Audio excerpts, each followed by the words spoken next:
Okay, Red Book, Section 3, Scrutinies, and we're up to the fourth sermon to the dead, and it's still 2nd of August. The following night, the dead came running sooner, filling the place with their mutterings, and said, "Speak to us about gods and devils, accursed one." And Philemon appeared and began to speak, and this is the fourth sermon to the dead. Feb 3, 1916.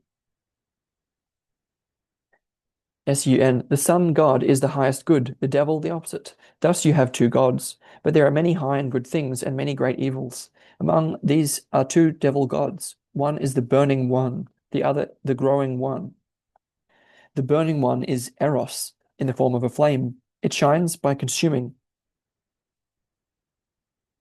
The growing one is the tree of life. It greens by heaping up growing living matter. Couple of footnotes.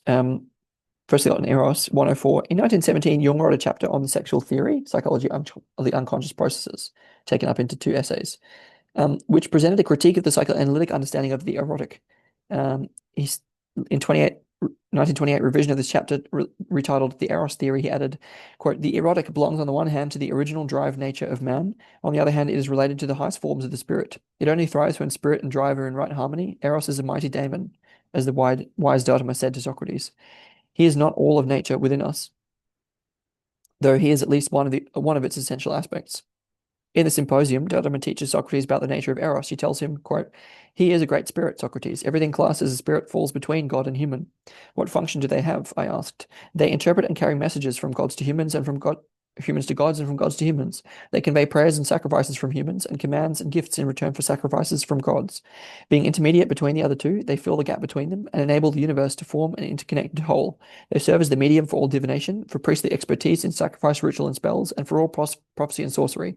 Gods do not make direct contact with humans. They communicate and converse with humans, whether awake or asleep, entirely through the medium of spirits." In Memory Series Reflections, Jung reflected on the nature of Eros, describing it as a cosmogonos, a creator and father-mother of all consciousness. This cosmogonic characterization of Eros needs to be distinguished from Jung's use of the term to characterize women's consciousness. Yes, very carefully. Yes, and then on the Tree of Life, Jung wrote an extended study of that archetype in, quote, The Philosophical Tree in Collected Works 13, which is alchemical studies, I think. So,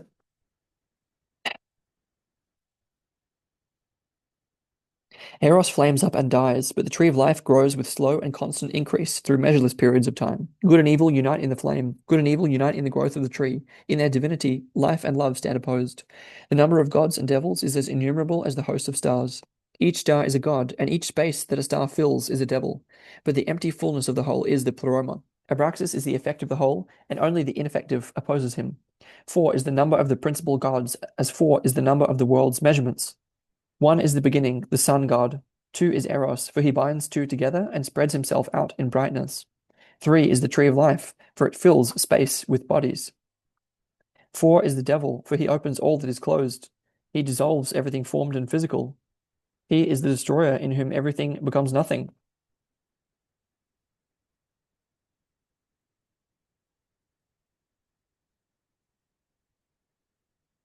Happy I am who can recognize the multiplicity and diversity of the gods, but woe unto you who replace this incompatible multiplicity with a single God.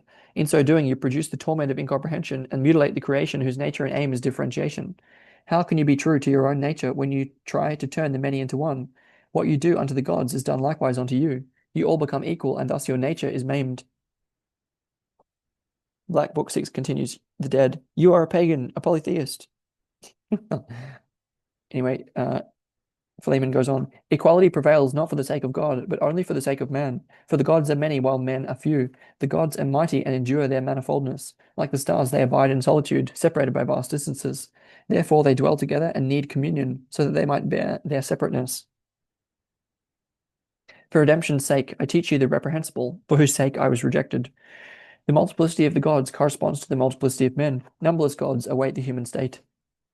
Numberless gods have been men. Man shares in the nature of the gods. He comes from the gods and goes unto the god. Thus, just as it is no use to reflect upon the pleroma, it is not worthwhile to worship the multiplicity of the gods. Least of all does it serve to worship the first god, the effective fullness, and the summum bonum. By our prayer, we can add nothing to it and take nothing from it, because effectiveness because effective emptiness gulps down everything. In Black Book 6, the dark guest enters here. The bright gods form the heavenly world. It is manifold and extends and increases infinitely. The sun god is the supreme lord of the world. The dark gods form the earthly world. It is simple and diminishes and declines infinitely. The devil is its nethermost lord, the moon spirit, the satellite of the earth, smaller, colder, and more dead than the earth. There is no difference between the might of the heavenly and the earthly gods. The heavenly gods magnify, the earthly gods diminish. Both directions are immeasurable.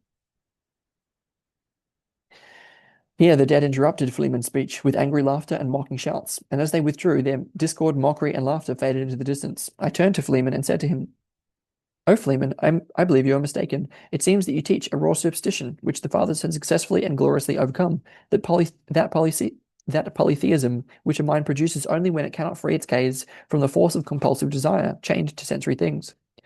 "My son," Fleeman replied, "these dead have rejected the single and highest God. So how can I teach them about the one, only, and not multifarious God? They must, of course, believe me, but they have rejected their belief. So I teach them the God that I know, the multifarious and extended, who is both the thing and its appearance, and they also know him even if they are not conscious of him. These dead have given names to all beings, the beings in the air, on the earth, and in the water. They have weighed and counted things. They have counted so many horses, cows, sheep, trees, segments of land, and springs. They said, "This is good for this purpose, and that is good for that one." What did they do with the admirable tree? What happened to the sacred frog? Did they see his golden eye? Where is the atonement for the 7,777 cattle whose blood they spilled, whose flesh they consumed? Did they do penance for the sacred ore that they dug up from the belly of the earth? No, they named, weighed, numbered, and apportioned all things. They did whatever pleased them. And what did they do? And what did they do? You saw the powerful, but this is precisely how they gave power to things unknowingly. Yet the time has come when things speak. The time has come when things speak. The piece of flesh says, "How many men?" The piece of ore says, "How many men?" The ship says, "How many men?" The coal says, "How many men?" The house says, "How many men?" And things rise and number and weigh and apportion and devour millions of men. Your hand grasped the earth and tore off the halo and weighed and numbered the bones of things. Is not the one and only simple-minded God pulled down and thrown onto a heap, the massed seeming of separate things, dead and living? Yes, this God taught you to weigh and number bones, but the month of this God is drawing to a close. A new month stands at the door. Therefore, everything had to be as it is, and hence everything must become difficult, and hence everything must become different. This is no polytheism that I have made up. This is no polytheism that I've made up, but many gods who powerfully raise their voices and tear humanity to bloody pieces. And so many men, weighed, numbered, apportioned, hacked, and devoured. Therefore I speak of many gods, as I speak of many things, since I know them. Why do I call them gods? For the sake of their superiority. Do you know about this superior strength? Now is the time when you can learn. These dead laugh at my foolishness, but would they have raised a murderous hand against their brothers if they had atoned for the ox with the velvet eyes? If they had done penance for the shiny ore? If they had worshipped the holy trees? This may refer to the advent of Christianity into Germany in the 8th century, when sacred trees were chopped down. If they had worshipped the holy trees, if they had made peace with the soul of the golden-eyed frog? What say things, dead and living? Who is greater, man or the gods? Truly, this sun has become a moon, and no new sun has arisen from the contractions of the last hour of the night. And when he had finished these words, Philemon bent down to the earth, kissed it, and said, "Mother, may your son be strong." Then he stood, looked up at the heavens, and said, "How dark is your place of the new light." Then he disappeared. That being fourth sermon to the dead in the Red Book section, the third section, Scrutinies. Okay.